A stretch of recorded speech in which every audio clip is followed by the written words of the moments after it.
Congratulations. Thank you very much. Thank you for having me. Very exciting time. When did you find out? Well, yeah, literally about 10 minutes before on my way in, we had like a conversation about how the season's gone so far as Hampshire, obviously, which has been a pretty tough start for us. So it was kind of a weird sensation going into that chat with just had up there with the best news of my life, and I'm like, oh, we're obviously all pretty down about the recent results, but it was, yeah, very surreal. Keezy gave me a ring on the way in, and very short and sweet with it, just said, well done mate, we've called you up into the test squad, and yeah, happy days.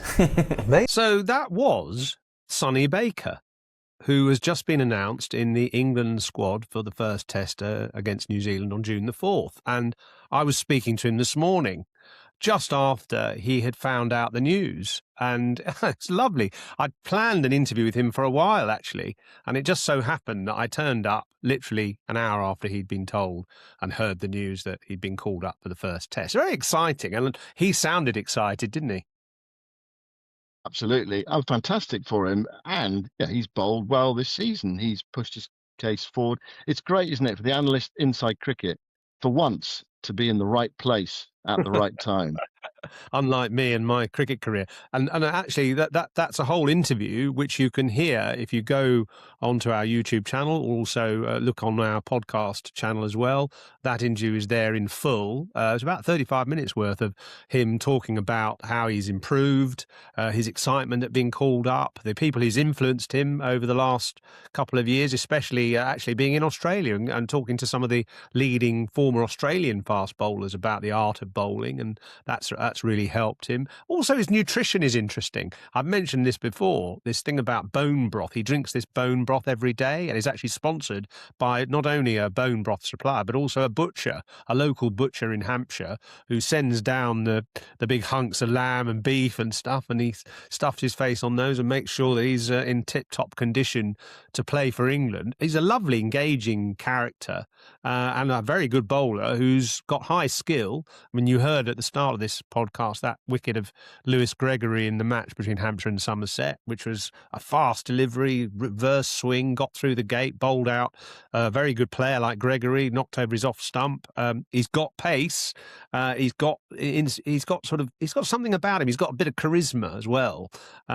Whether he'll play in that first test, we'll see, because England have named 5 seam bowlers and a squad of 15. You a bit surprised, Simon, that they've named as many players as that? Not surprised, because they're kind of having a training camp, aren't they? The week after next, 24th of May. So they'll all get together. It gives them options as well, because it's quite surprising in a way that they've named the squad at this time, because we're still, 3 weeks away from the first test. It feels quite unusual. I mean, normally, obviously, for a tour, you'd name a squad quite early, but this feels quite early to name a squad. So they give themselves options. What we do know, though, is that Emilio Gay will open the batting, that James Rue is the spare batter and cover as wicketkeeper. They've got 2 spinners, and there's no sort of one above the other, according to Rob Key. So Rehan Ahmed and Shoaib Bashir. And they've got the 5 pace bowlers plus Ben Stokes. So they've got pace bowling options. And the other headline, that Jofra Archer, as we suspected, has not been considered for this game because he just won't be test match ready, coming off the back of the IPL. So, yeah, I mean, a lot to talk about. He could play, couldn't he, Sonny Baker? We were trying to fit him into our team. I suppose it depends if England want a spinner, because at the moment you'd say that perhaps the most likely attack for England, if they do play Rehan Ahmed or Shoaib Bashir, is to go Stokes, obviously one of the bowlers, Atkinson, Josh Tongue and Robinson. So those are your 4 pace bowlers plus a spinner. So Baker might be the 5th choice. It looks like Fisher is the 6th choice. And his figures this season haven't actually been that special. He's taken his wickets at 41, 11 wickets at 41. He's bowled on some flat pitches. He has played for England before. So that looks like the configuration at the moment, with no Rue in the side, probably no Fisher, one of the spinners not playing, or perhaps both not playing. And they could, I mean, we talked about this a lot in the winter, didn't we, Yoz? We talked about them playing 5 pace bowlers and just that relentless pace barrage. But I suppose it depends what the pitch is going to be like in 3 weeks' time at Lord's. Yeah, which is impossible to say. I mean, Lords always does help the seam bowlers a little bit early season, especially with the slope as well. That gives you a bit of an extra advantage. And obviously, if there's a little bit of cloud cover. In fact, Sonny Baker says he has never bowled at Lords before. And I was talking to him a little bit about, the art of bowling at Lords. Not that I ever really mastered it, but I had a lot of experience of it. And actually, sometimes, because of the slope, it does throw you off balance a bit and gets your alignment wrong. In many ways, it's almost better not to think about it, actually, because it can really screw you about, and sort of you start thinking, I've got to bowl wide from the pavilion end, and I've got to bowl straighter from the nursery end, and you start to kind of put yourself under pressure. In fact, he said that, because of course you mentioned last week that he had a poor one-day experience with England, played a couple of one-days last year and got hammered, and that's on the field, of course. And, I asked him about that as well, and that's part of the interview. How did he react to that? And he said, well, he was philosophical about it, fairly phlegmatic. It can happen. I think he's got a good head on his shoulders for if things, don't go quite right. So another tick in his box. I mean, the one sort of surprising omission for me is Will Jacks, because, I thought he was one of the only players that really came out of the Ashes with any credit. He played a horror shot in Sydney, didn't he? But he also showed a lot of commitment with the bat and a couple of good partnerships, and he bowled acceptably. He wasn't great, but he bowled okay a couple of times, and I think he enhanced his reputation, and yet he hasn't even been mentioned here. And you could say, well, he's at the IPL, so he's sort of out of contention, but so's Rehan Ahmed. So I don't know. I don't know what the kind of decision making was there, but he'd be the one guy I think would feel a bit disappointed. Reading between the lines, you'd think that perhaps they feel that the other two, Bashir and Rehan Ahmed, pose a bit more threat with the ball, possibly. That's the only thing I can think. Will Jacks to me looked more like a batting all-rounder rather than a spinning all-rounder, really. I mean, he's got that string to his bow.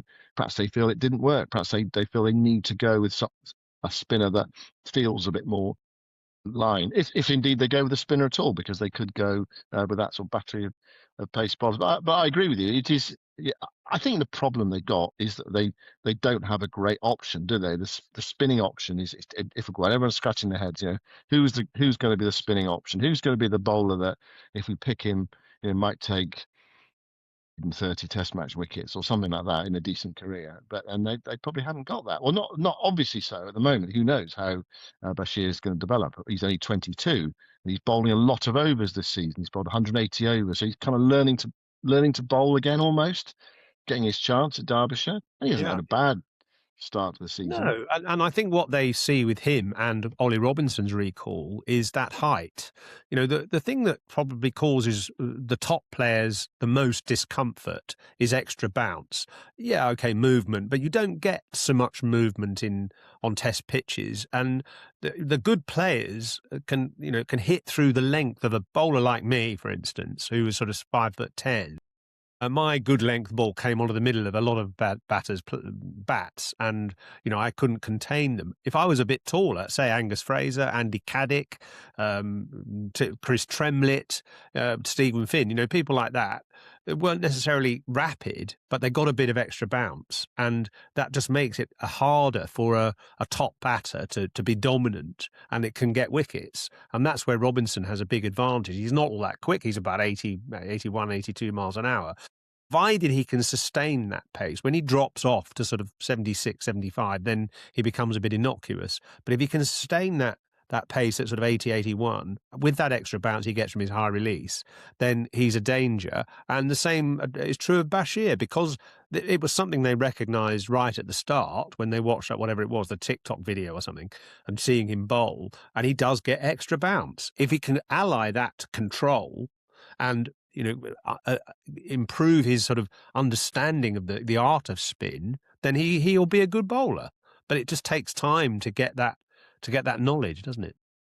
Indeed, yeah. He's 22. There's bags of opportunity for him in the future. Just on talk about Sonny Baker, about bowling at Lords. How long did it take you to kind of just get used to bowling at Lords? Not necessarily master the conditions, but get used to it? I think not long, actually, but I think it can get worse the longer you carry on, because when you first start out at Lords, especially if you haven't really sort of bowled out there very much before, and what used to happen is counties players didn't get the chance to bowl on the pitch, side pitch or anything like they do now. You had to bowl in the nets, but umpires didn't even allow you to do a run up before your first ball. You try and do a little practice run up, and they go, no, you can't do that. No, start from the when you're going to actually bowl. And you couldn't go and warm up on a side pitch or anything. So you never got the experience to bowl at Lords. So the first few times I played at Lords, I didn't even think about the slope, and I got on well. The more you play there, and with the odd day it goes wrong, where you bowl from the pavilion end and the ball keeps going down sort of past the leg stump and you keep getting hit through the leg side because of the slope, then you start to sort of freak out about it. So it's almost better to have no knowledge of it, really. And obviously, over time, when you get experienced, it's a very valuable place to bowl. You just have to adjust slightly from one end to the other. You have to bowl a tiny bit wider at the pavilion end to the right-hander than you do at the nursery end. And after, when you know your game, it's fine. But when you're kind of a bit uncertain, it can play tricks on you. From memory, Ollie Robinson made his Test debut at Lords. He's got a good record at Test level, generally speaking. He's got a good record at county cricket. It's interesting, isn't it, that he's kind of been allowed back in. Now, is that because England's options are a bit limited? And you look around, Matt Fisher, their sixth option, no Jofra Archer, because Mark Wood is not fit. They've lost Anderson, Broad, and Wokes. Basically, have they gone back to because look, he's obviously good enough. He's a good bowler, but do you think they've reluctantly gone back to him because there aren't so many options sort of crying out pick me? No, I don't think it's reluctance. I just think that he doesn't have his character. It didn't fit the mould that what England were looking for. He was a little bit, at times a bit lazy, made some stupid statements. He was a bit selfish, I thought, at times. And I think what they were hoping, they know his ability and his record is excellent, isn't it? If you talk to sort of opposition teams, they respect his skill, but not his mental approach. And if that is strengthened, if he's become a more reliable, a little bit more kind of less flaky, let's say, then I can see them being really valuing his presence. And he reads the game well too. Paul Farber said, didn't he, when we interviewed him a while ago, he's a good reader of the game. He understands cricket well. You just want to get the best out of him, and hopefully they will. Yeah, well, if they do, I mean, he's shown what he is capable of. Let's take a quick break, and after the break, we'll talk about England's batting. Okay, so we've had a look at the bowling. What about the batting? I mean, you could argue no surprises other than that when the team came out, or when the squad came out, I had a look at it before it was released at midday today. My immediate thought was, who's going to open the batting? Is it going to be Rew? Is it going to be Emilio Gay? Because Rew, of course, opened for Somerset in their recent game against Glamorgan, which is kind of an indication that someone somewhere was thinking about Rew opening the batting, because there's nowhere else for him to slot in. But actually, he's going to be the spare batter. Now, I think both of us feel that it's time for Rew, isn't it? But there's no place for him. There's no obvious place for him, is there, really, unless he opens the batting, and he's not a specialist opener. So he has to wait his turn. Yeah. I think it's just unlucky. And I'm sure he'll get the chance this summer. There'll be an injury to somebody, or I don't know, an illness or something, and I think he'll get his chance. And it's great that he's in the mix, rather than sort of them, just rejecting him and saying, "Well, wait your turn." He's in the squad, and he's part of that sort of setup now, which is great. I think they were right in the end, probably, to go with Emilio Gay. I mean, partly because Rew tried that. He tried to open and had two failures, and maybe was just just it was trying to fit a square peg into a round hole, wasn't it? A little bit. Maybe he should stick with where he's happiest batting. Gay, of course, has been batting at 3 for Durham, but he is an opener. He's open for Northants. He's open for the Lions, and although he's playing in the 2nd division, he went to the 1st division from Northants to play for Durham and scored 400s in the 1st division last year. Unfortunately, they were relegated, but not, no fault of his, because he was productive. So, and he's an experienced opener, relatively experienced opener. So good stuff to call him up. I think he was the right choice. Yeah, and Rob Key at the start of the summer saying, we're going to take notice of county performances, and he's the example of that, isn't he? And Rue as well, James Rue as well, that he's had a good summer so far, albeit that he failed in his last 3 innings. Yeah, Gay's looked good, 300s. There will be people, and we touched on this the other day when we were doing our county review of the last round of matches. There will be people saying, hold on a second. England's Ashes campaign, it was, well, in sporting terms, disastrous. Heavy 4-1 defeat. People getting caught on the boundary, driving, nicking off. Pugat to be on your case now, won't he?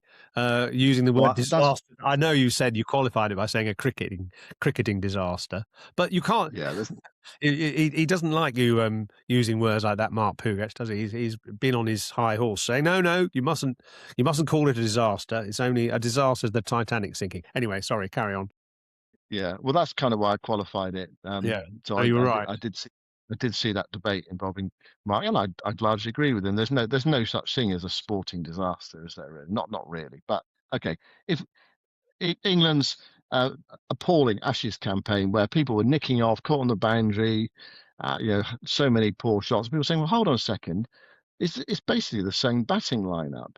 But I don't think that's a surprise to any of us, is it really? I mean, because you can go down them individually and make a very strong case why each of those players that played in the Ashes and are going to play in that first Test match have been selected again. Is that fair? Yeah, I think it is. And what you often find is when you've had a poor series, to call it a disastrous series, and everyone's clamouring for a complete shake-up and throw them all out and send them all home and start again. But inevitably that's a mistake, because a lot of those players are still good, and you just need to kind of tinker with it a bit, get rid of a couple of people who are obviously struggling and bring in a couple of new faces, and it can really be an amazing catalyst. And you just need to keep refreshing occasionally, don't you? I think, rather than a total overhaul. And I think they've done that. I think they've done it well. I mean, poor old Crawley must have known that his fate was sealed a while ago, really. And he looked absolutely forlorn, didn't he, in that last game? Rob Key has still kept the door open for him, that he could come back. He's only 28. He said he's got to go and score some runs. Fine, he does. It's funny though, because we talked about the Kent banning comment on social media, and we were sort of saying it's a bit unfair. Why are they doing it? I read some of the comments after our last podcast about Crawley, and because we focused on his dismissal, didn't we, against Worcestershire, and Gloucestershire. Sorry, Gloucestershire. Yeah, you're Gloucestershire, and I don't know. I felt it was really, some of the comments were so harsh. People are really unforgiving. And we said it was sad, didn't we, to see his demise. And they were saying, no, it's not sad. He's just not good enough. He should retire from all forms of cricket. I mean, people are so kind of black and white about it. It's so, yeah. Anyway, hopefully he doesn't read any of it. And I hope actually that someone, I mean, Key obviously has phoned him, and Key's a friend of the family, and he's a Kent man and all that. I hope that some people are looking after him, because it's a pretty heavy fall, isn't it, that he's suffered actually. And watching him try to make runs at the moment is quite uncomfortable.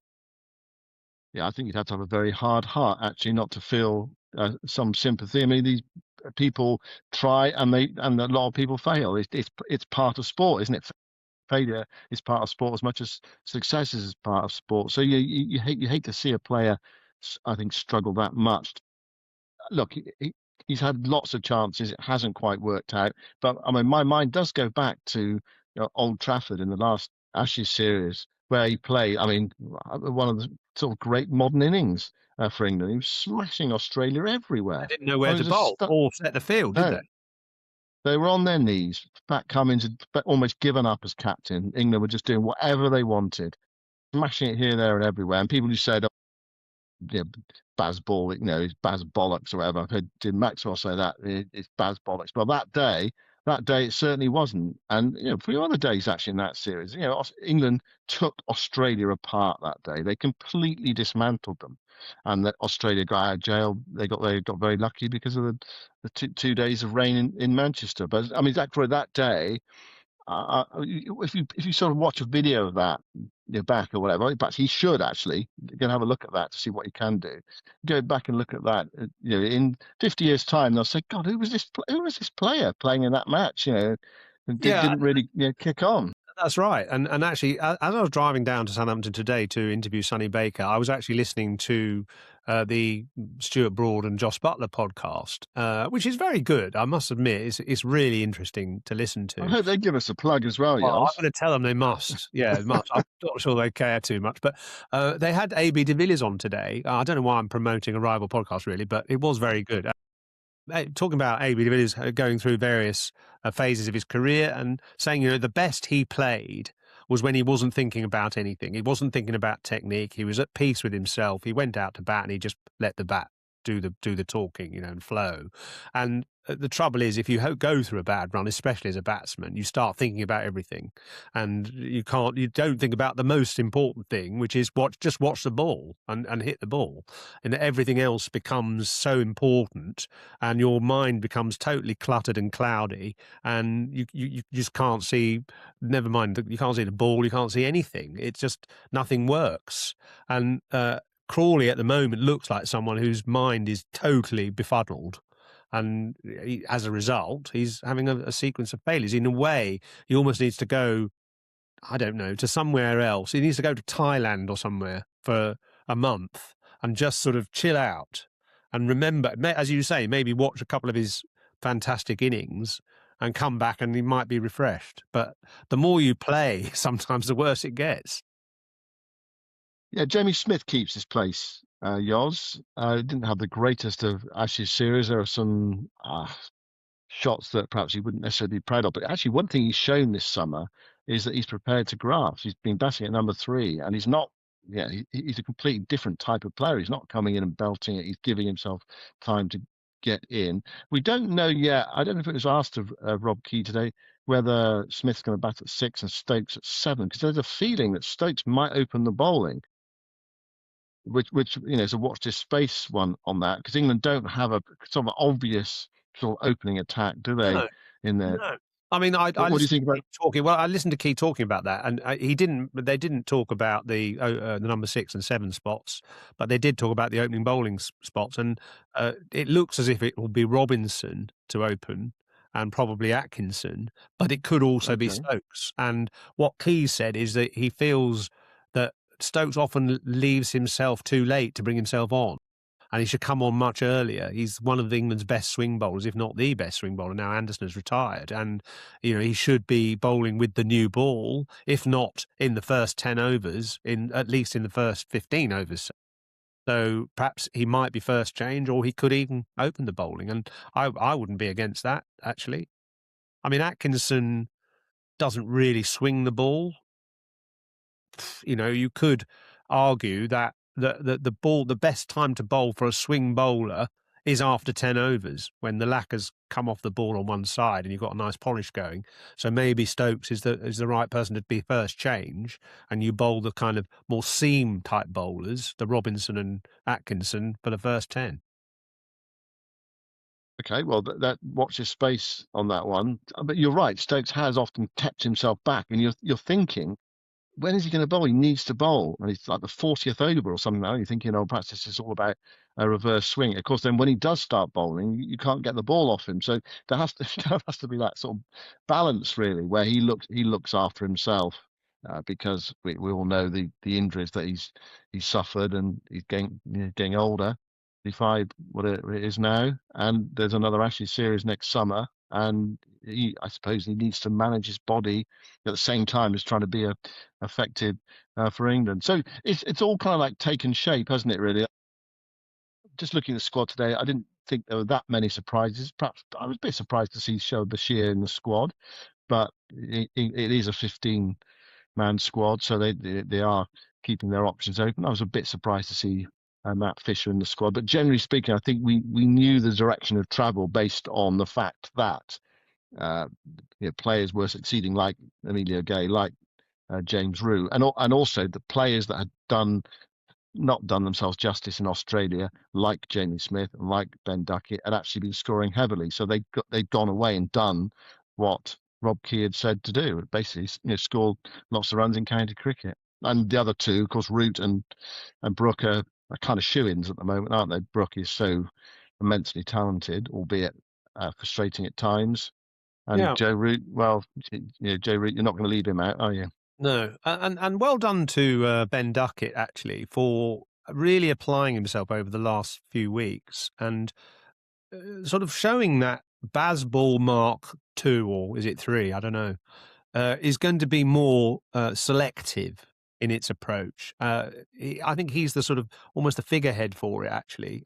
Being an opening batsman, he can set the tone. And, just watching that innings against Surrey, and actually a couple of earlier innings, he's really knuckled down. And I think we're going to see, and this was, funnily enough, something that A.B. de Villiers recommended when England, Bazball Mark 3 enter the fray. They do need to be a bit more flexible, as we have been saying ad nauseum for about 2 years. And they do need to be more flexible and be positive, but be prepared to suck up the pressure at times, as well as go on the front foot. So we're going to wrap up very shortly. Just one point I wanted to make before we go. So we're going to have 2 left-handers at the top of the order. Well, actually 3 left-handers at the top of the order. And there's a feeling that right-hand, left-hand is the best combination. But I think so. I read somewhere recently, and I apologize to the person who did the research, because that person needs a name credit. But I read somewhere that actually the most effective combinations of left-hand, right-hand, whatever, at the top of the order is actually 2 left-handers. So it's a bit of a... One of the researchers who did that piece of research was actually me. I wrote, about 5 years ago, I wrote that if you look down the history of the most successful opening pairs in Test history, most of them bat the same way round. Hobbs and Sutcliffe for England, for instance. Hayden and Langer for Australia. If you look at England's most successful openers of more recent times, Trescothick and Strauss, Cook and Strauss, both left-handers. And there's other examples. Greenwich and Haynes, I think I mentioned, didn't I? So, no, I didn't mention Greenwich and Haynes for West Indies. So often you do find, actually, that, well, if you look on the stats, the most successful opening pairs of all time have nearly always batted the same way around. Not necessarily left-handed, but either both right-handed or both left-handed. So that researcher is correct. Okay. Well, what I read was that actually that both left-handers is slightly statistically better than 2 right-handers. So anyway, well, it's just a footnote anyway that England have got there. So this feeling was that Crawley and Duckett were perfect, tall right-hander and short left-hander, but actually it seems as though 2 left-handers. Anyway, they've got to score the runs now. So that's it, Yoz. Go and have a listen to the Sonny Baker interview as well, which is going to be up very shortly, if it's indeed not up by the time you listen to this podcast. Yeah, so I'm giving the title. So if you want to Google the title of the Sonny Baker video / audio, it's the fast bowling carnivore, I've called him, because he does like his meat. And hopefully he can have a few New Zealanders for breakfast if he gets the chance. Listen, how does your wife feel about you talking about cricket again when you're on a romantic break, by the way? she happy with you? She's used to it, but it's kind of special podcast because we've been building up to this all summer, haven't we? Looking at all the county matches, and so when England actually name their team, I think it's acceptable to take a half an hour break from my break to talk about it. Nothing like talking cricket, anyways. Well, that's it anyway. No more cricket chat. Go and listen to Sonny Baker. Thanks for listening, everyone. Goodbye for now.